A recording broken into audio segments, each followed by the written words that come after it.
Virginia almost beat TCU. Oh, oh,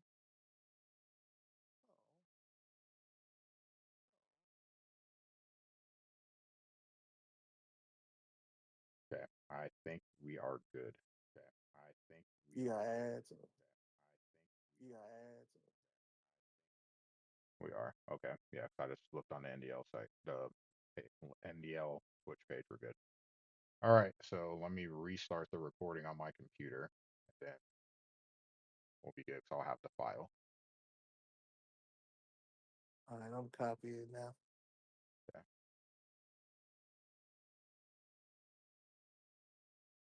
What's up, NDL? We are a week away from the draft, right around the corner from another season, but we still have to finish up the season that we're on. So, season 33, we're pretty close to the end, just waiting for a couple of bowl games and, of course, the championship game to get played. So, we'll talk about the experience of the outlier. We'll talk about the awards that we want to hand out for the G5 teams and players, and we'll just kind of go from there. So I am, of course, am one of your hosts, Sammy33, back from TwitchCon, refresh, ready to get back into it. My podcast partner, Coach Vic. How are you doing, sir? I'm good. I'm good. Fresh off a little Discord cleanse, after my bowl game, and I usually do that after a bowl game and after the season. Take a week or close to a week just to get off the Discord and just relax. And Kind of now nice. we back. That is kind of nice. Like me not being in a bowl game, I've been doing this cleanse for a while now. So I've had much time to take a break and a much needed one too. So I am excited for season 34. But before we get there, we got to wrap up season 33. So the first thing that we must talk about is the outlier himself for this season. No way, Jose, going into battle against the reigning defending champ, Coach Bucknut, and man, that game was an interesting game. I actually got to watch the first half. I was supposed to be asleep because I needed to, get some sleep before work. I'm like, ah, no, we're watching this. And man, you want to talk about being teased? It started out good and it just legitimately just no pulse after that. It fell flat. It was rough. It definitely was rough. He got up to the 7-0 lead. Everybody was a buzzing in the chat. Everything was going wild. And then the kickoff return happened. And it was GG's after that. Pretty much. I think for me, like I know people were joking. Let me explain something to you guys that are out there listening. I know it sounds crazy. It is totally possible to chat and play the game at the same time. One, we're playing football, so there's space in between plays, so you can type in between the actual play. I'm very sure that he wasn't typing while the kick return was happening. It's just with the delay that we see things happen, it appeared that way. But it's very possible. Like it's almost like one of those things that we just gotten used to now. Just be the same thing as, texting someone on your phone while you're doing something. Um, but yeah, to me, the that game was over on the user pick six on the RPO. Man, that was such a clean pick too, and you knew like we were talking about it. They need to get up early and then try to get a stop. Didn't even get a chance to get a stop. You go up 7-0. The kick return, give the ball back, get stop, have to punt, and then man, you're just trying to hang in there and just try to avoid the momentum and some of the things that you expected to happen were going to happen. Some errant passes, like, hey, you made the right read, but you're playing on the road. You have a lesser team, lesser quarterback. Some of those plays are going to happen. They're expected. But once you got that pick six, like, yeah, I think this might be time to call it. I'm going to keep watching and keep my fingers crossed, but it just felt like all the momentum was zapped away at that point, and yeah, we're just you're just trying to finish the game. But still, all that said, a great season for Missouri State. No one's going to be able to top that. He's the first ever coach at this school, their first time being in the NDL. and they got a playoff appearance in year one. Like, how cool is that? 50 seasons down the line, we're Right. going to look back and see Missouri State started out with something that is almost impossible to do, taking a really bad team and getting to the playoffs in their first season in existence. That's super cool to have on your resume. Greatest Missouri State coach of all time already. Yep. Greatest Missouri State coach of all time. There's no topping what he did at all.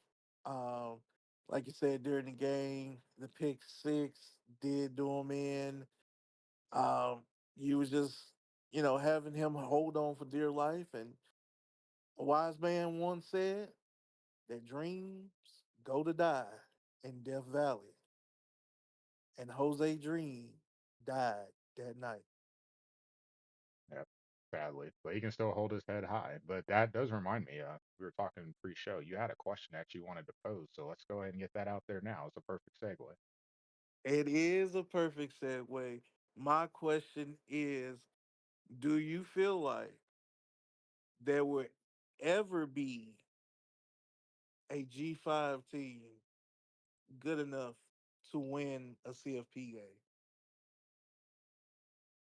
My answer is yes, but it's going to come with some caveats. So basically, I'm saying it's going to have to take a pretty close to perfect storm for it to happen. So there's a couple things that I look at in this situation. One, you have to avoid being the 12 seed because as you brought up, and I hadn't really thought about that. That's a really good point. If you're stuck at 12, you're playing five. That means you're probably playing one of, if we're going to say S tier coaches, you're probably getting one of those in a matchup at best in S minus. So the question to me is, can you avoid being the 12 seed? Because if you're facing one of those guys, you're facing an elite coach and an elite team. If you can get out of the 12 seed, and there's a couple of ways to go about doing this. One is it's going to need to be a team that has some, I would say, some real estate in the NDL.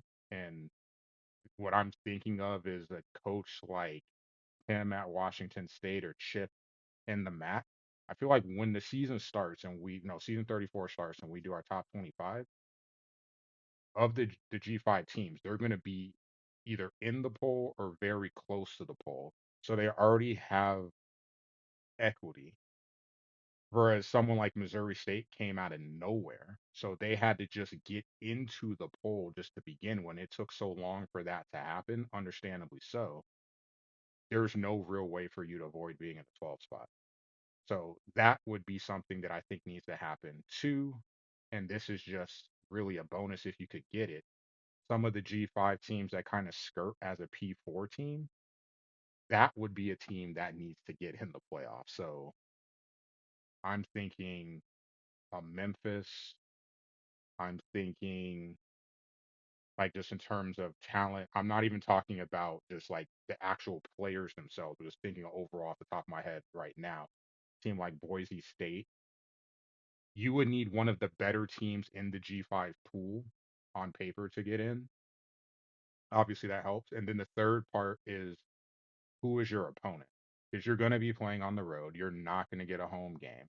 Is it a coach that if you have the chance to keep it close going into the fourth quarter, they can possibly play down because of the pressure? Because remember, no one expects the G5 team to win ever. And even less so because we're on Heisman now. If you could get a coach that gets into the fourth quarter and starts to get a little shaky and could come down just a little bit to help you out, it's a lot of stuff that has to happen. But I think at some point it will. And we're going to get one. I just don't know if it's going to be on this year's game or hell, even on this generation cycle. But I think it's going to happen. I do not think it's going to happen. And I do not think it's going to happen because to counteract or counterpoint what you said, it's going to take a lot of luck for that to happen. First, like you said, it has to be a coach that is a good to great coach with good to great talent as a G5. And then to counterpoint what you said, we did have a G5 be a home team, but it ended up being a lower level G5. And that was FAU in season 32. They did have the home game, but he had the home game and was the eighth seed because his conference was propped up. He had three other coaches go in the top 20 of season 33's draft, or would have went in the top 20 in the season 33 draft. One coach dropped out, but he had two and himself go in the top 20 of the season 33 draft. So his conference was propped up. So you need that. So you need that. You need to have winnable games in your non-conference. So that's a factor too, because that basically is what happened to the top G5 teams this season, is because they're non-conference. They took a loss, or they took a couple of losses in the non-conference, and then proceeded to cruise through the conference. App State is a perfect example of that. Um, then the third factor is, like I said, you have to, like FAU, you have to have a higher seed, because at this point, if you're the 12th seed in this iteration of the playoffs, see, last year's version of the playoffs would have been good because you could be facing a lower ranked, Power Four team, or a lower ranked Power Four champion. But in this iteration, I feel like this season it happened, next season, and the season after, I feel like that five seed or that six seed is going to be an SEC team. Uh, And you're basically cooked like Missouri State if you're Missouri State going into Death Valley, or you going into Tuscaloosa, or Auburn, or Knoxville, or Athens, or any of those places. You're basically cooked because you're gonna get the home field advantage issues that a team on the road usually has. It's not necessarily gonna be on you, but those passes that are normally complete because you got minimal crowd noise in the season is amplified times 200, and that quarterback is going to sell that pass, kind of like Missouri State against LSU. So team you're facing, your conference has to be propped up, and you have to beat very good people in your non-conference. Then possibly you have a chance, but I don't think it's gonna happen. I just need it to happen so we can make a trophy and get like we're gonna send you a trophy, I want it to UPS it, happen. I definitely and want it do to it. happen. Like you literally are the first true outlier in the NDL, and you like we would have to do that for sure. I'm Yeah, down for that. I just I don't know will. who could. I just don't know when it'll happen. The odds are at some point it has to We, happen. I just don't we know can though. definitely, me and you both can definitely put up the money for an actual trophy to send it to that person and call them the true outlier. I am down for that because I want to see it happen, because people know, some people know in the chat, I'm a gambler. So I always love the upset. I always love the upset. So me saying it won't happen, it's not saying it because that's how I feel. It's just logical. It's just a logical explanation. I want it to happen, but I just don't see it happen. Totally understand. Well, we'll definitely, obviously, we will have to watch it. I mean, that's what we do. So we're gonna watch that going forward. But before we get into the some of the bowl games that we found interesting, we have our own award to give out, the Audis for the G5 teams, and we had a couple of categories that we wanted to break it down into. So this originally was your idea last season, so I will let you lead the way. All right. This is the second annual Outies, where we recognize some of the coaches, players, and teams and game that were spectacular in the G5 this season. And the first award is Head Coach of the Year. Well, I'll let you go first. I will follow your lead, sir. Head Coach of the Year is obviously the outlier of this season, which is Coach No Way Jose out of Missouri State. Like we already talked about, no need to go long version of explaining, but basically the greatest Missouri State coach ever. Yeah, So it's he's gonna be my hard to head top. coach of the year. It's gonna be a hard one to top. I want the same on this one for a lot of the reasons that we just talked about. For it, and especially for it to be his first season in the NDL too. So really great start to his NDL career, and we'll be looking forward to seeing what he does next in the future. He did so great. I'd be forgetting that this was his first season.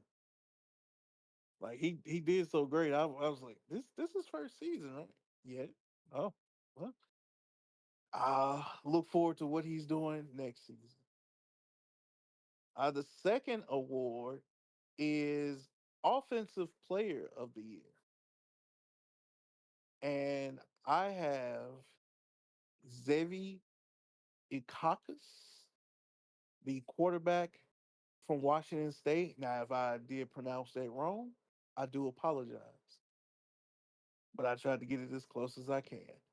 He was top 10 in passing yards and passing touchdowns, led Washington State to another 10-win season, and was top five in the Heisman all year. Yeah, hard to argue with that one. I tried to find someone different just to give someone else some love here, and I did. I went with the running back for Tulsa, Dominic Richardson. He had over 2,000 yards from scrimmage, 1764 on the ground, and he had 28 touchdowns. So I know he wasn't able to get the win against Jokers in the conference championship game. He did lose a close battle, but Richardson had a great season from start to finish and was very instrumental in Tulsa making it to where they did this year and wanted to show him some love. Go running backs. Definitely shout out to Dominic Richardson there in Tulsa. Let's see. The next award is Defensive Player of the Year. And I have JJ O'Neal, safety from Missouri State. He had 107 total tackles. He had two tackles for loss, led the NDL in interceptions with 18. Also had a fumble, forced fumble, and fumble recovery that was returned for a touchdown. He had a overall great year this season. He did. And it's so great that I couldn't really find anyone else to try to argue to have as a co award winner. So having over 100 tackles, 18 interceptions. I mean, he had more interceptions than I had my whole season with FSU. So I mean, that is crazy. I'm sure with some of the teams that I've seen watching with how they've just been giving up passing yards and passing touchdowns, we wish we had an O'Neal on our team. 18 picks is crazy. Crazy that he still kept finding ways to be around the ball. So kudos to him. And yeah, that's to me it was a clear 'Cause runaway. if I had if I had O'Neal on my team, oh my. Yeah, but but I did not. So but great season to him. Kudos to him. Hopefully the next user or try to make it back to back for him for that award. The next award that we have on the table is Game of the Year. G5 Game of the Year. It could be a G5 Power Four that G5 either came close or pulled the upset, or G5 versus G5 game. My game, Chat loved it. The live loved it. Everybody loved it. Opening weekend, Beer Cop, Coach Beer Cop in Colorado State, getting the dramatic win against NTX in Miami, Ohio for the first week of the season. That game had it all. It had boneheaded plays. It had smart plays. It had turnovers. It had almost turnovers. It had clutch moments around. The drama behind that game, I felt couldn't be touched for the rest of the season.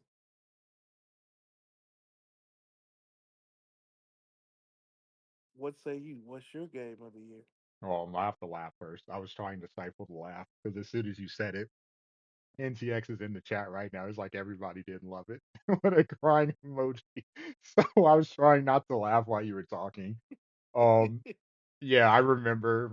That was a very interesting. Man, that was so fun being in chat with RB during the opening weekend of the NDL. Just the games on and just people, some people getting in the chat speaking on their dreadful experience. I remember that fondly. And just kind of, the league getting together and us sitting around is kind of cool. Like makes you think back in college, just everyone huddled around a TV in the dorm, seeing what's going on. it So it good was time. it was lit it was literally what a real life college football red zone would be. It literally was. I loved every minute of that weekend. It was fun for sure. And I also picked a game from there. It was a really tough one because I honestly was probably juggling six different games.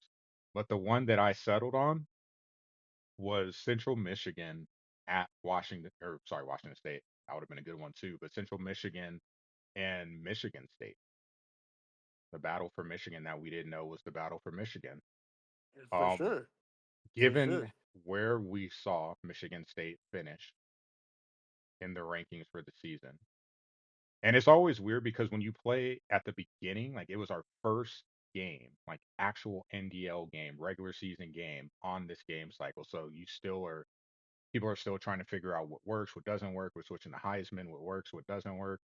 And for Chip to go on the road to Michigan State, not just that he won the game, but the drama at the end, where it looked like Michigan State had a chance to put the game away, maybe they got start getting some momentum, and to see him with the hit stick force a fumble on first and goal, didn't recover it, shake it off and come right back and lay another one on second and goal and get the ball.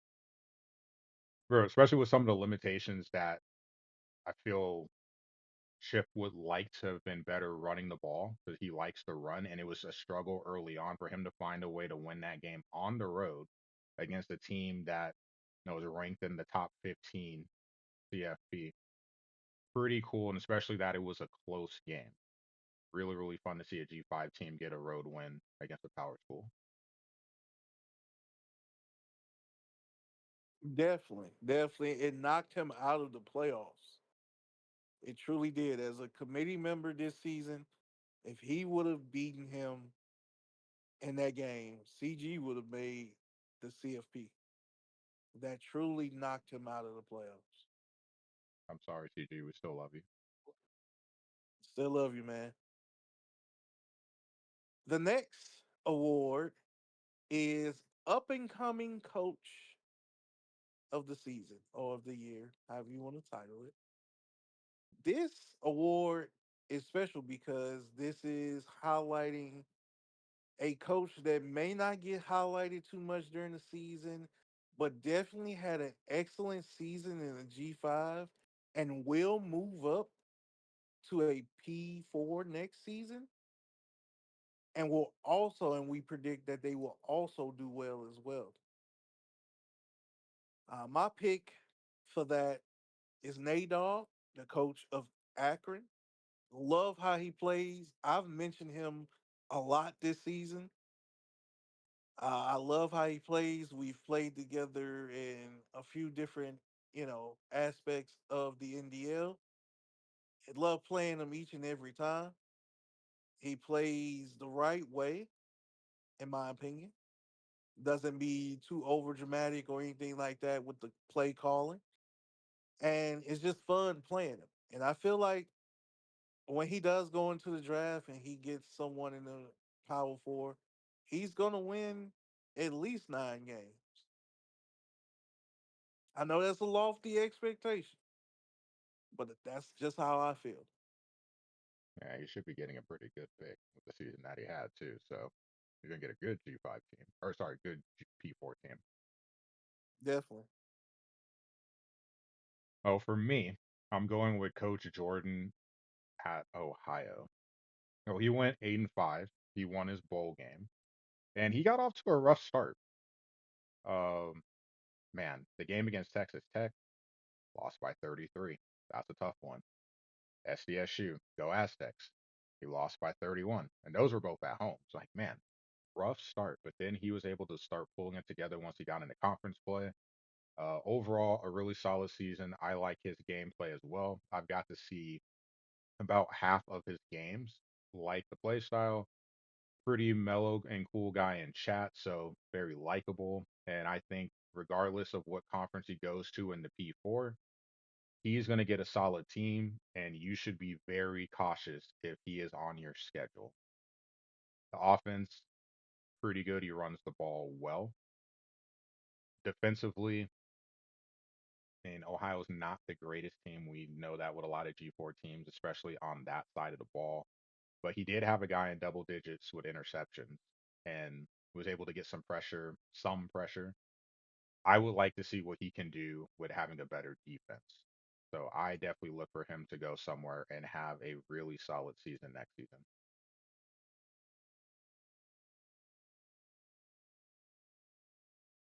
I feel the same way. I feel the same way. I feel like he's gonna get a team that he's gonna be comfortable with and have a good season as well. Well, a pretty quick run through the awards. Congrats to the winners. Looking forward to seeing what you guys do next season and for the players in specific, if the next coach can follow in the footsteps and perform as well. But there are some other things we need to talk about because unfortunately, we're still waiting for the season. I know. It was talked about earlier today. I was around when that chat happened.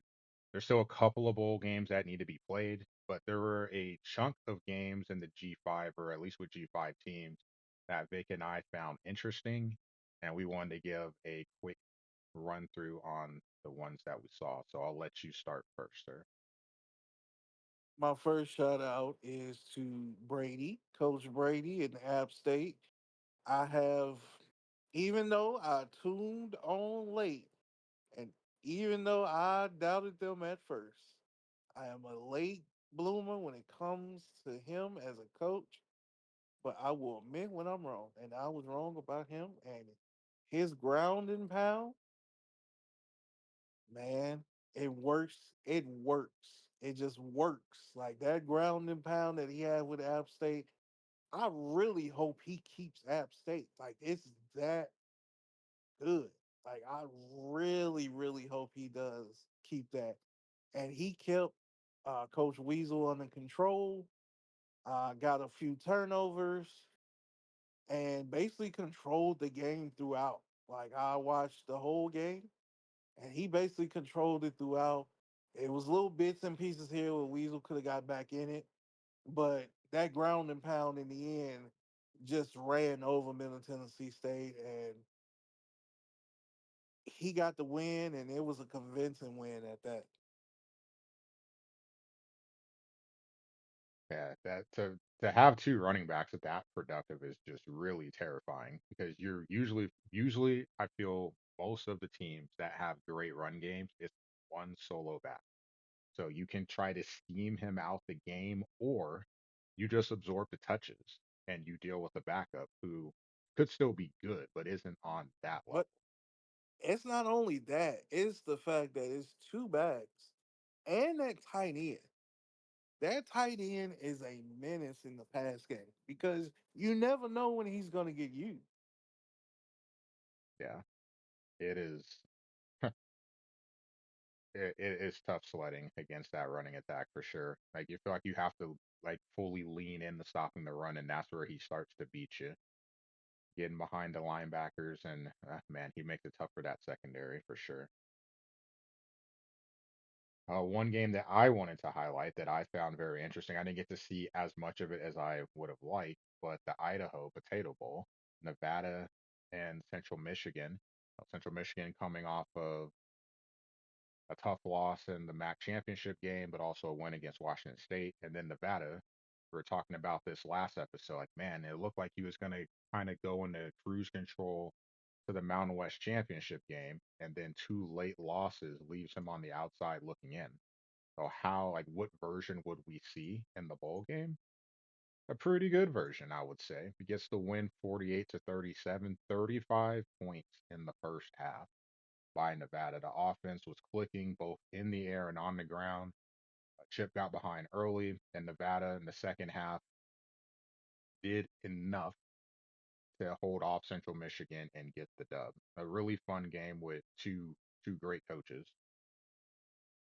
I would love to see them run it back next season. Would That be was a good fun. game. I would love to. That would be fun to see them run it back next season.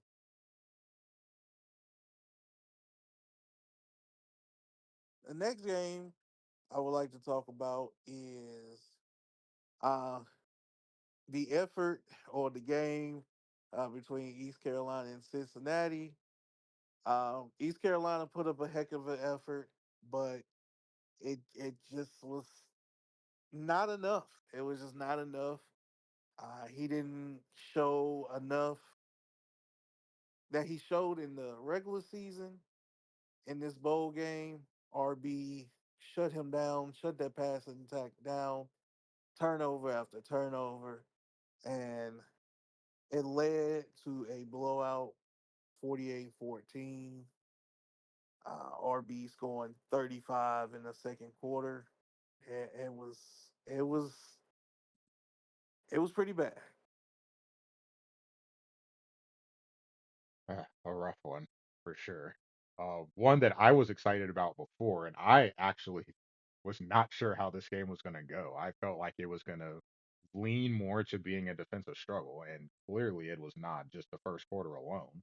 Virginia Tech and South Florida, the Military Bowl, it took a very strong quarter, fourth quarter, Virginia Tech winning that 22-7, and that led them to the win 45-38. So coming back in the fourth quarter, South Florida had a really good offensive showing against Virginia Tech. That I thought that Chase would be able to slow Kane down some. Not saying that he would stop him, but I felt like it would be more of a defensive battle. And man, E. Kane was ready. That offense was flowing. Just the fourth quarter was not able to hold on and lost it there, but still a hell of a showing. I didn't have 83 points on my bingo card, but still a really entertaining game to watch. Well, at least it wasn't 100. the next game that I felt pleasing in watching was Rice and Arkansas State. Now, Coach D Ward came on late, mid-season, and got a winning record with the Rice Owls, and definitely showed that he can go toe to toe with a very good coach and dealer. They went back and forth all game. Tie score at half. Rice went up. Arkansas State tried to come back, but it was too little too late. 35-31 was the final score there. Be on the lookout for D Ward. He could make some noise next season. Yeah, He may not be a Power Four team in the draft. He may be a high G5 team, but no matter which way he goes, look out for him. yeah, that's still a huge upgrade, and that having a better team, more talent, it opens up more possibilities. So just a step in the right direction to getting, ultimately getting to a place that he can be happy to call home. A good season for him for sure. One game I do want to highlight. Um, of course, I just said that Jordan earlier would be the the up and coming coach of the year on for me. So why would I not pick his bowl game? Plays against Ninja Nana and man, 30 points in the first half, but more importantly, shutting down the Cajuns in the second half. No points. Ends up winning 40-21, wins the second half 10-0. And yeah, defense leading the way. Six turnovers. And I would like to think that quite a few of them came in the second half with no points for Louisiana. I'm a big Ninja Nano fan. He's had a good season as well, but impressive win for Ohio to close out this campaign. Definitely an impressive win by Ohio. He's another one to watch. I've played him in some scrimmages. He's definitely a good player as well. A lot of good talent overall. Just to speak on the G5, like I've quoted on it a few times in a couple of our shows. The G5 class this season, top to bottom, one of the best like class of coaches there is when it comes to the G5. Like no lead, no team was really just beatable, just ultimately beatable unless you had, like a Texas or somebody. But if you had a middling or mid power four team or a G5 team, it was a dogfight week in and week out.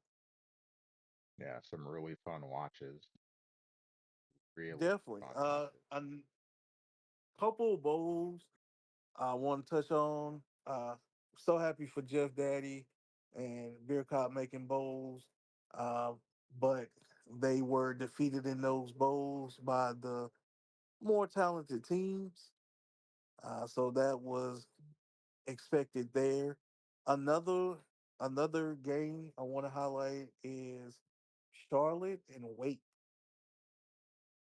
That game was 42-37. Wake kind of pulled away late, but Shotty Mack, Coach Shotty Mack and the 49ers definitely left some stuff on the table in that third quarter. Couple of swing possessions.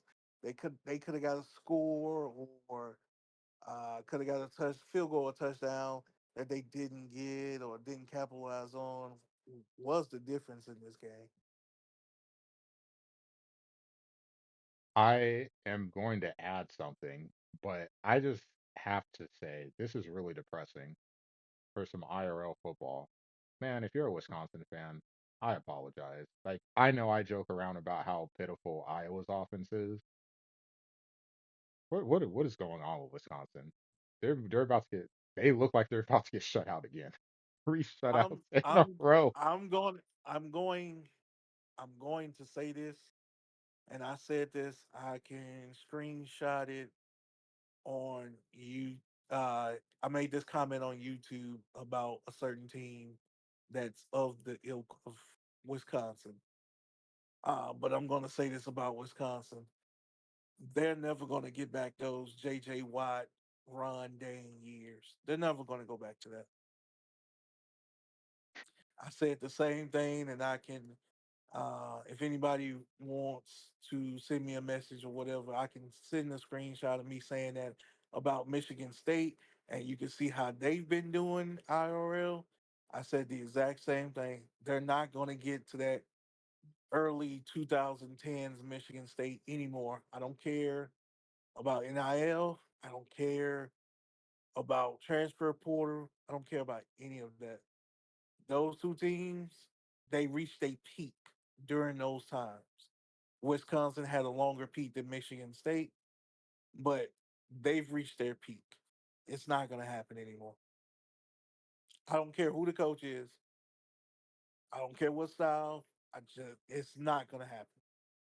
Big Ten is way too competitive, and the fact that you got Indiana putting belt to ass to everybody out of nowhere because they got a Sun Belt coach, you missed the train. If you're Wisconsin, you Michigan State, you miss the hire. You missed the train.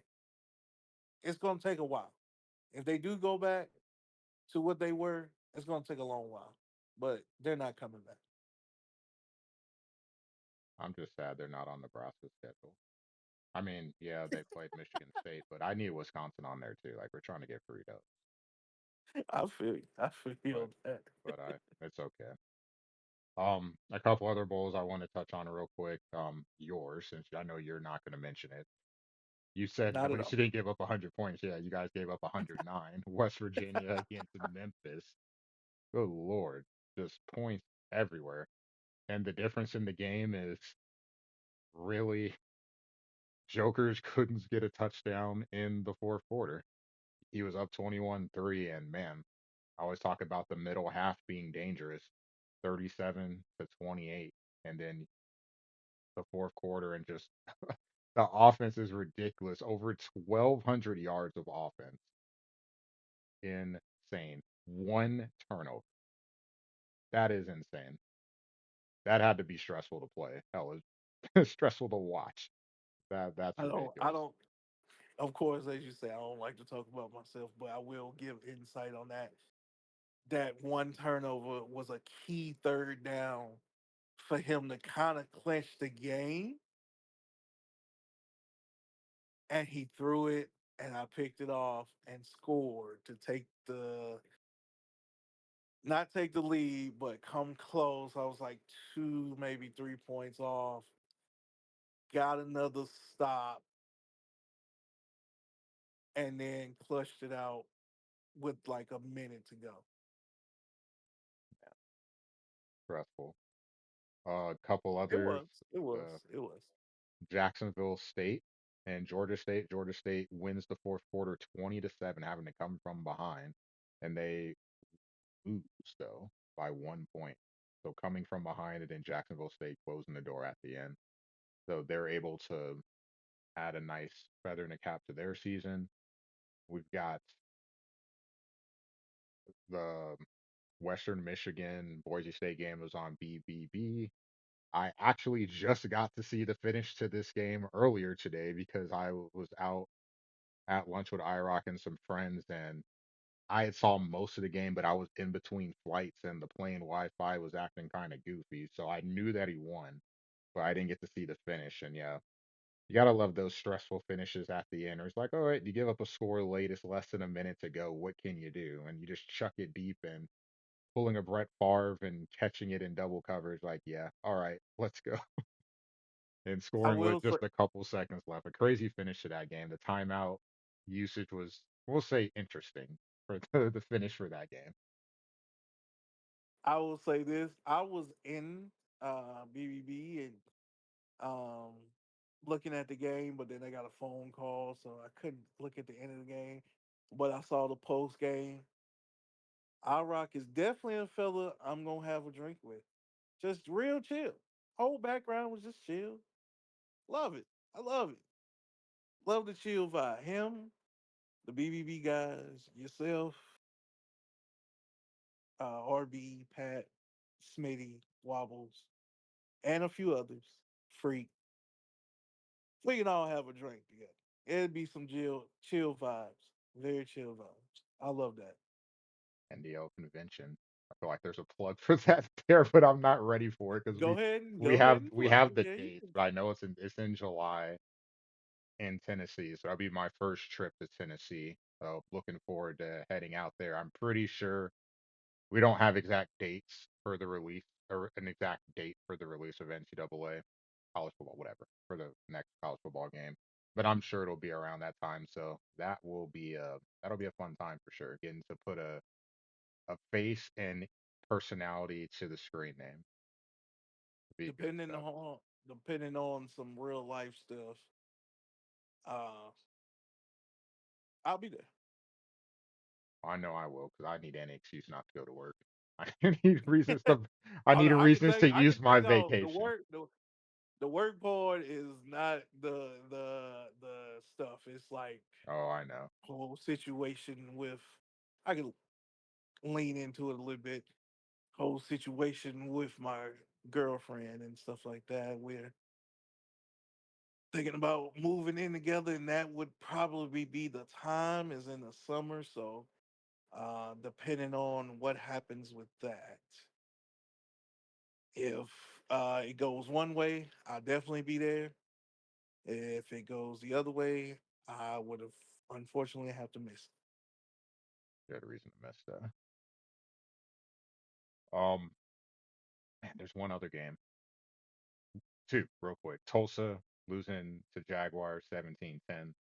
Uh, man, really quiet game. 21 points in the first quarter and six total points from that point on for the rest of the game. But it was a 7 point game. It was close the whole way. Just a defensive struggle, which, let's be honest, we don't get to see a ton of on this football game. So any of those, I enjoy because clearly I enjoy watching teams not score. I was watching Buffalo and Akron earlier today. 3-2 is so ridiculous. Oh my it. god. That's a Like, single game. and then That's watching Iowa play. So like clearly I am fine with Iowa with teams like not. 34 points again. We don't have to talk about it. They're our Oh my rival. god. They're our rival. They won't do I that was again for though. sure it killed my parlay for the 230 games because I had the under at 42 and a half because I gave him some leeway from last week. No way, it's Iowa and Minnesota. It's not gonna happen. Next thing you know, it's 31-3. What in the world? Iowa with the offensive explosion. Something's going on. And then the last game, which is clearly the one that we should highlight last, because it's the one that we were most excited about. Of course, Indeed. as I've been doing all season, I've been losing, and would why would I not lose this too, right? Ah, The Outlier Bowl, our alma maters, Louisiana Tech steals a win against San Diego State 45-42. yes, indeed. Yes, indeed. Love it.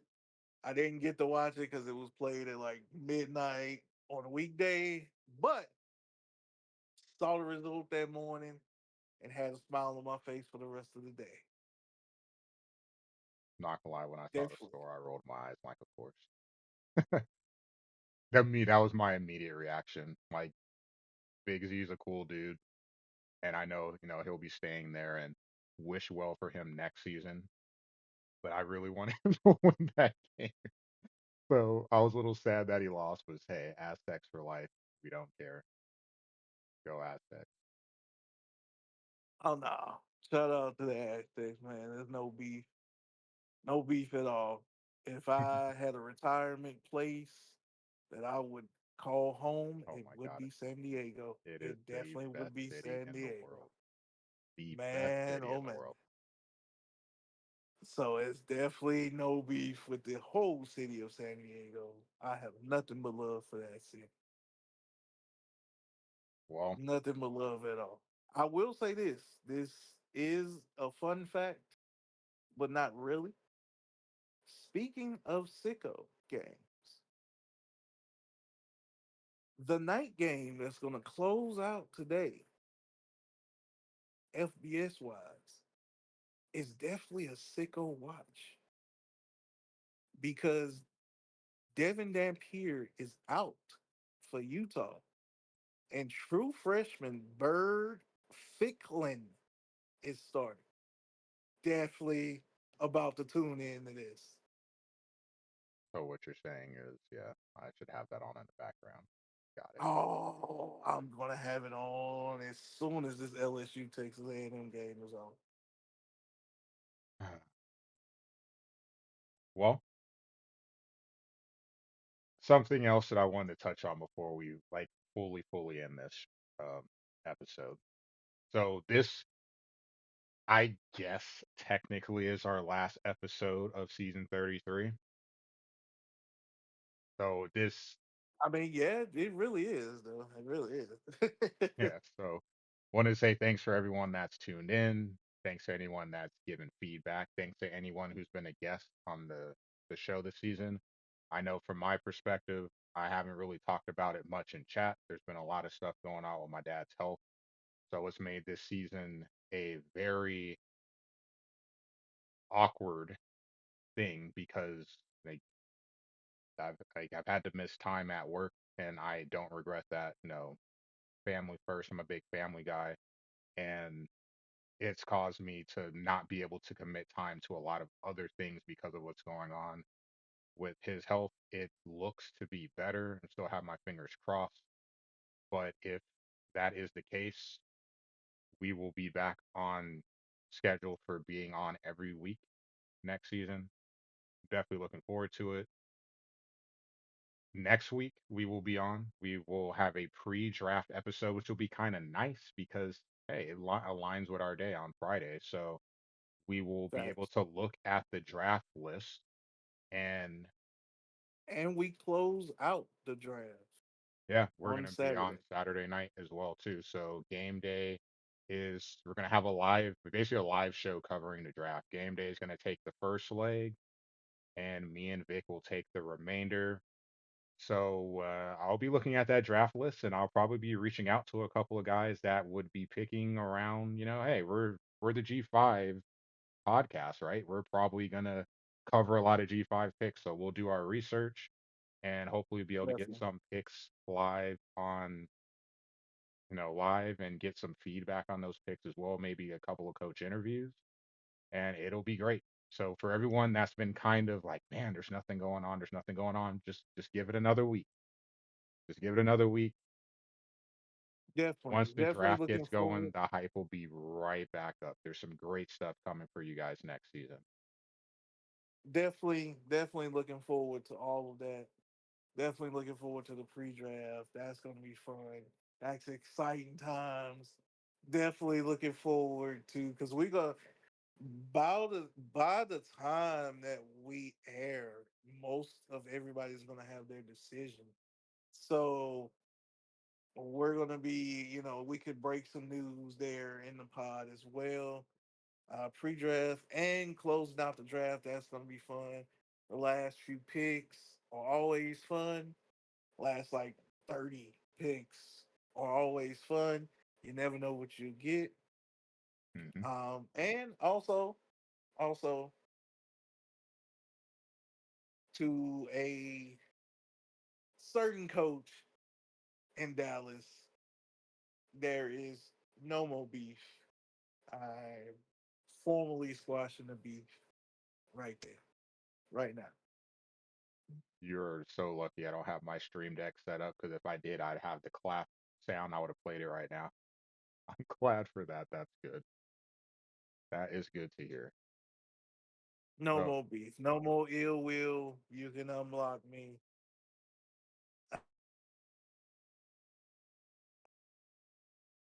No more any of that. No more hatred or anything like that. all right. Well, the last thing that I will close out on is this has been a great season.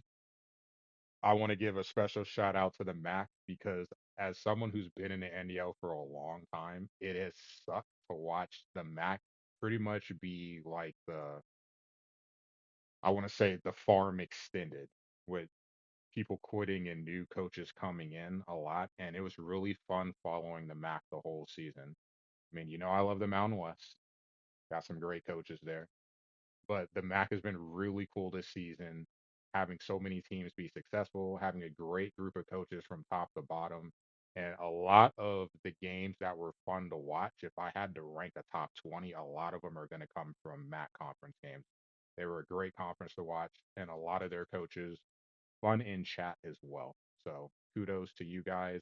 We're looking forward to talking about the draft order next week. And yeah, me and Vic are ready Saturday to do a lot of NDL stuff, looking at the afternoon, the maybe the back end of day one and all of day two. And hey, let's see who will be the next outlier in season 34.